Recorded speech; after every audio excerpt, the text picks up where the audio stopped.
تعظیم نبی کا سنتے ہی جنہیں سوزش سی ہو جاتی ہے، جنہیں سوزش سی ہو جاتی ہے، شوق توحید کے شربت سے، شوق توحید کے شربت سے ہم ان کا روگ مٹائیں گے، توحید و رسالت کی خاطر ہر باطل سے ٹکرائیں گے، توحید و رسالت کی خاطر ہر باطل سے ٹکرائیں گے۔ ہم آل نبی کے مت والے، حسنین کے مشن کے وارث، جو آل نبی کا چاہنے والا ہے کہہ دے سبحان اللہ۔ ہم آل نبی کے مت والے، حسنین کے مشن۔ بسم اللہ الرحمن الرحیم، بسم اللہ الرحمن الرحیم، رب اشرح لی صدری ویسر لی امری واحلل عقدۃ من لسانی یفقہوا قولی۔ رضیت باللہ ربا وبالاسلام دینا وبمحمد صلی اللہ علیہ وسلم نبیا ورسولا۔ احمدک اللہم یا مجیب کل سائل، والصلاة والسلام علی من هو افضل الوسائل، وعلى آلہ واصحابہ ذوی الفضائل۔ اما بعد فاعوذ باللہ من الشیطان الرجیم، بسم اللہ الرحمن الرحیم۔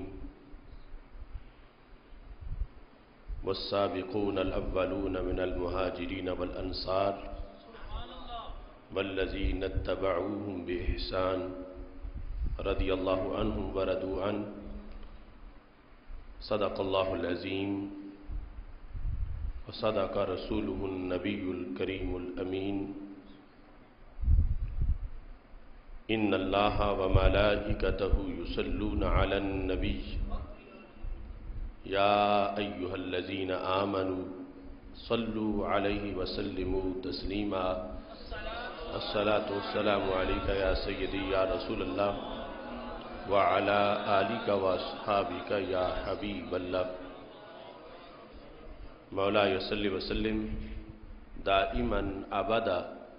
علی حبیبک خیر الخلق کلہم، منزہ عن شریک فی محاسنہ